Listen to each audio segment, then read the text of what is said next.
Eh bien yo les potes, c'est qui? J'espère que tout le monde va très bien, en tout cas moi ça va nickel. Donc aujourd'hui, troisième épisode des Cyberactu. Si ce format vous plaît, n'hésitez pas à mettre un j'aime et le dire en commentaire. Dans ce Cyberactu de cette semaine, on va parler de Humanis victime d'une cyberattaque. Paris Habitat, l'incident technique était bien un ransomware. Twitter nomme un ancien hacker comme responsable de la sécurité. Et fuite de données Capcom, cauchemar chez les créateurs de Resident Evil. Donc du coup, on attaque directement avec Humanis, victime d'une cyberattaque. Alors déjà, Humanis, c'est une entreprise de services du numérique française active dans l'informatique décisionnelle et dans les métiers liés aux mégadonnées. Création 1990, quasiment 3000 personnes. Donc on parle bien d'une grosse entreprise. Donc Humanis a fait l'objet à son tour d'une cyberattaque le 14 novembre 2020. La société de conseil et d'intégration déclare avoir bloqué l'attaque et redémarré ce lundi la quasi-totalité du service. Alors, du coup, le 14, c'était samedi. Donc, en 2 jours, ils ont réussi à faire redémarrer quasiment tout leur service. Donc, ça les a pas trop affectés, ça va. Surtout que ça arrive le week-end en plus. Donc, la propagation du virus a été immédiatement stoppée grâce à des mesures d'isolement. Le réseau informatique et les applications ont été déconnectés le temps du week-end pour protéger les clients et les partenaires. Toutes les actions visant la continuité de l'activité des systèmes et des opérations ont été réalisées afin d'assurer le redémarrage de la quasi-totalité du service, dès ce lundi matin. Donc du coup, ils étaient très bien préparés à ça, étant donné que c'est une entreprise d'informatique, c'est très compréhensible. Donc la continuité d'activité, tout ça, c'est tous des plans qui permettent, en cas de problème, que tout fonctionne assez vite.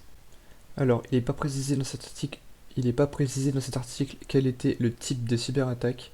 Je vais essayer de faire une recherche. Alors là, j'ai un autre article, cyberattaque contenue chez Humanis, mais 1,45 million, je pense c'est millions de dollars de rançon demandés. Selon les informations, les assaillants ne sont parvenus à compromettre qu'un périmètre relativement restreint, sur un domaine isolé. Selon l'ESN, sa messagerie et son infrastructure réseau, dont ses VPN, semblent saines. Donc il s'agirait du ransomware Netwalker. Donc voilà, on en a fini avec cet article. Passons au suivant.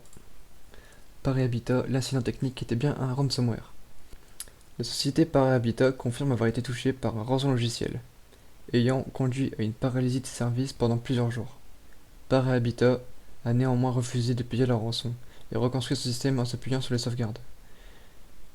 Donc ils ont fait deux choses très bien. Donc déjà ils ont refusé de payer leur rançon, donc ça c'est très important, faut pas payer parce que on n'est jamais sûr qu'ils vont rendre les données et qu'ils vont donner la clé par exemple.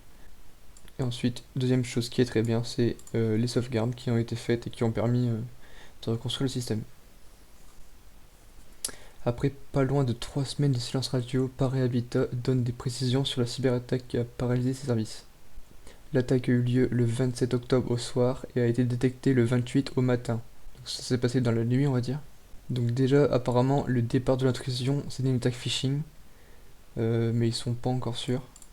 Le groupe à l'origine de l'attaque a été identifié et il s'agit de Sodinokibi. Il y a une demande de rançon. Donc l'entreprise attaquant n'a pas publié de données sur son site. Donc du coup, par Habitat, ils pensent que les données des utilisateurs, ils n'ont pas été dérobées du coup.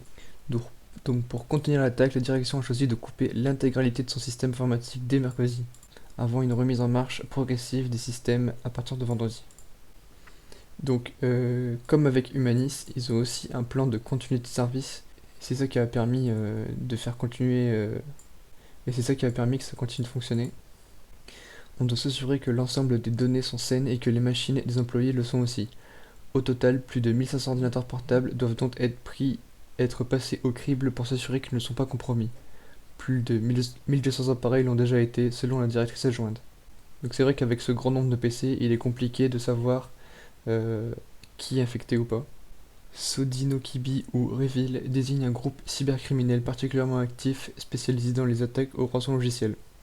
Ce rançon logiciel fonctionne sur le modèle du RAAS, Ransomware as a Service, ce qui signifie qu'il loue son logiciel malveillant à des groupes tierces, les affiliés, qui se chargent de mener les attaques tandis que les créateurs de logiciels malveillants se chargent généralement de négocier et de récupérer les rançons, puis de redistribuer les gains. Reveal est un groupe connu pour mettre en ligne et revendre les données qu'il vole à ses victimes via un site dédié.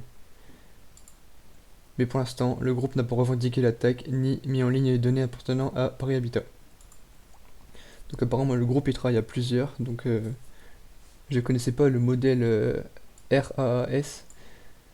Donc c'est un travail à plusieurs en fait, on loue le logiciel et on fait l'attaque en gros, c'est assez impressionnant.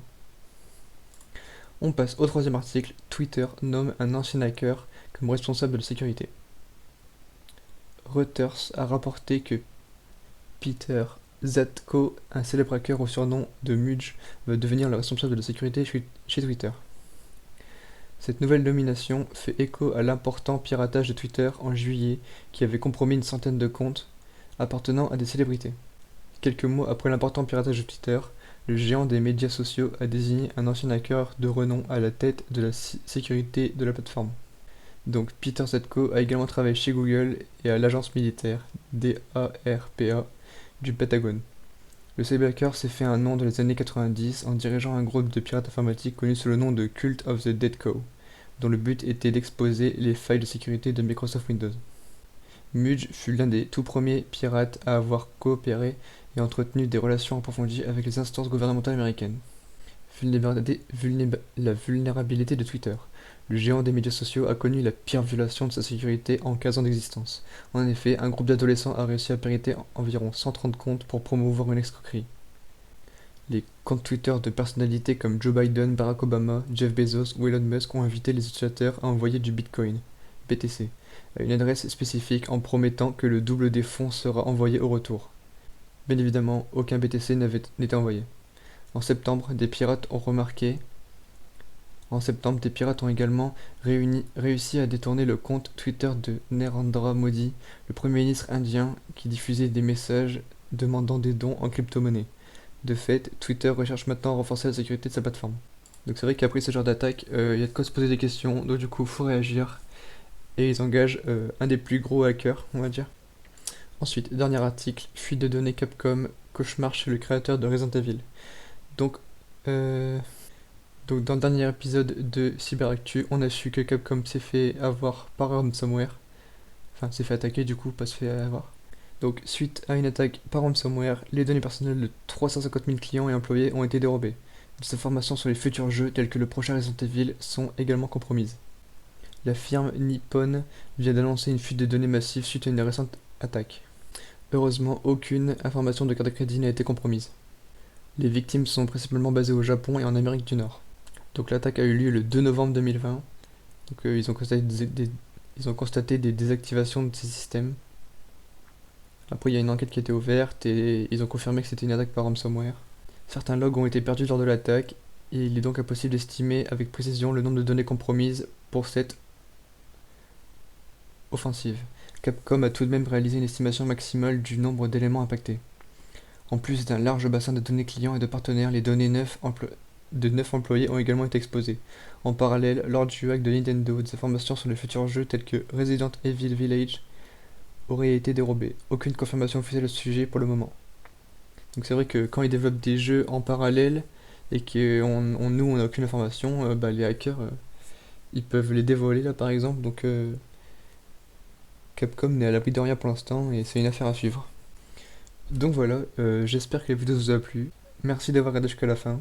Si vous avez des choses à dire, n'hésitez pas. Si je dis des conneries, n'hésitez pas à le dire en commentaire. Et voilà, n'hésitez pas à liker les vidéos et à vous abonner si ma chaîne vous plaît. Et moi je vous dis ciao ciao pour de prochaines vidéos. Salut!